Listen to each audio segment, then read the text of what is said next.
Right. Today also, as promised, I am here, and I'll be sharing the Quran, which is this Quran here, right? Which is the Quran, the copy, one of the copies I would have received in England, right, from a couple of brothers who were um, inviting others to the way of life, right? And which I genuinely do appreciate, right? I really do appreciate it. I even would have shared a copy of the book to another person from India, right, who was at the hotel at which I was staying, right? So we are continuing with the conversation, right? So the I want to start with what is referred to as the foreword in the book, right? Um, so it is sharing the information, right? Sharing the information, sharing the knowledge. That's what this is about, conversing about knowledge, conversing about information and scripture, right? So we can come to a better understanding of life, of truth, and of each other, right? Um, the author of the book says that no person can afford to be ignorant of the Quran, and I want to agree with that, right? No person should actually be ignorant of this book. Well, no person who has the capacity to read and so on, right, should be ignorant of this book, and that's why I'm speaking the knowledge for the purpose of those who cannot read and so on, right? Um, it is said to be a constitution revealed by God to regulate human life, right? So we are talking about regulation and guidance outside of human authority, right? Regulation and guidance outside of human authority, meaning godly guidance, meaning godly regulation, godly guidance, godly regulation, right? Not meant to control anybody per se, but a form of what you want to call guidance, right? A perfected guidance, not necessarily controlling anybody, but a godly or divine guidance, right? That is how I would refer to that. So it shows the way of truth, right? It shows the way of truth, right? And raises people to a high moral, ethical standard, a high moral and ethical standard, right?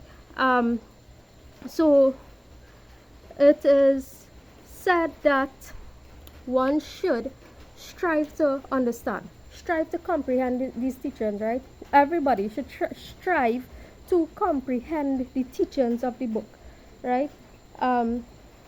So in this book, you would find information about God, right? Meaning a description of God, a description of Allah, a description of God, right? A description of Allah, a description of God. The knowledge of the purpose of life on earth, right? So for those of you who are struggling to find purpose, people sinking into depression, right, in this time, sinking into anxieties, depression, all these things, right? Pick up the book and give it a read, right? Give it a read, see how much you resonate with it, right? And apply the teachings. Like I said, you don't have to do everything, right? Apply some of the teachings that you find in the book and see if your life would actually change, right? In the book, you would also find an awareness that there are what? Consequences to action. Awareness that there's consequence to action, right? As you so shall you read, there's a consequence to our actions, right? There are consequences to our actions. This is not new knowledge, right? This is not something new coming on the scene. It always was, it is, and it always will be, right? There's consequence to our actions, right? Guidance on how to relate to all things, right? Guidance on how you relate to things and situations, right? It provides guidance as well on justice and generosity, right? Justice, judgment, generosity, meaning mercy. If you have the choice to apply mercy in situations where someone has wronged you, right? You would find that also in this book. You would find that ability, right? You would find that ability to have mercy, right? You would be granted the mercy to have mercy upon others, right? Don't put it that way, right? For wrongs that were committed upon you, right? Right. So the message in this book, and I'm just paraphrasing and some things quoting from the book, right? So it's not my notes, is speaking as well as paraphrasing information from the book, right? So the message was revealed to confirm and renew the relationship between man and creator, right? So important point, right? To reinstate or to renew the connection between man and God, man and creator, right? And this brings into effect, right, the whole concept of the monotheism, and understanding that the deities that you and I worship are actually what humans on earth, right? So it reinstates the relationship between mankind and your creator, right? Right. So the book says that Allah is the proper name, right? Allah is one of the names actually, right?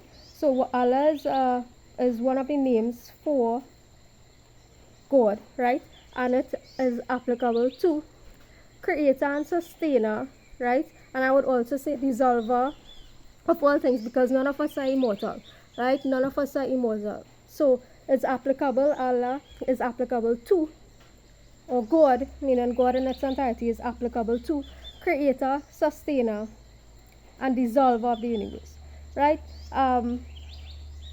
God cannot be made, Allah cannot be made neither masculine nor feminine, right? Earlier in a video I would have said that it is a combination of energies, because to create require a combination of energies, right? A combination of masculine and feminine energies. But God in essence, right, is neither this nor that, right? So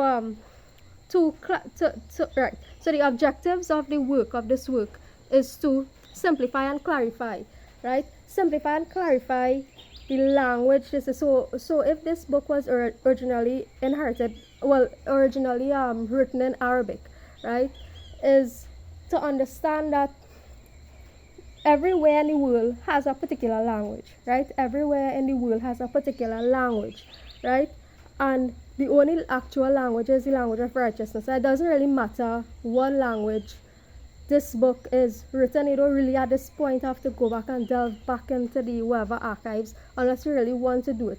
But the language, the whispers of creation, right, is not any particular language, right? It's in the language of righteousness. It's in the language of righteousness, right? So you don't have to go back and delve into any first religion, first language, first this, first that, right? It matters not, right? Living on earth just requires you to apply teachings of goodness and be a good person, as simple as that, right? So allow the book to speak for itself, right? Which is what I did, right? Which is what I did, and I'm actually grateful for having done so, right?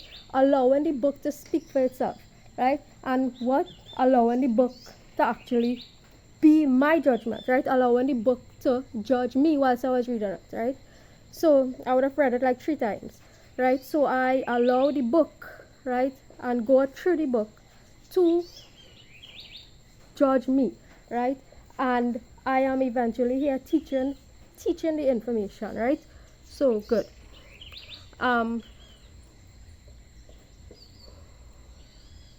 Right, so I would have spoken about revelations and stuff in previous videos, right? So let's go about associating partners with Allah, right? So this is what we want to make clear, right, before going forward into actually teaching the book from 1 to 114, Surah 1 to 114, to actually clear that the notion, right, that they are partners to God, right, that they are deities associated with God, right? Deities actually serve a higher force, which is truth, right, which is God, which is truth, right, the creator. So there's actually no partners to be associated, and this is what the messengers actually come to teach, right, time and time again, right, that if people incarnate on earth as a prophet or a messenger, right, they don't want anybody actually worshipping or serving them, right? They don't want anybody actually worshipping or serving them, right? They're just here to guide, and therefore there is to be no association with God or Allah or by whatever name, right? There has to be no association, because we don't, the messengers don't serve any other deity, right? Don't serve any other deity, right? That's just to make that point clear, right? Right.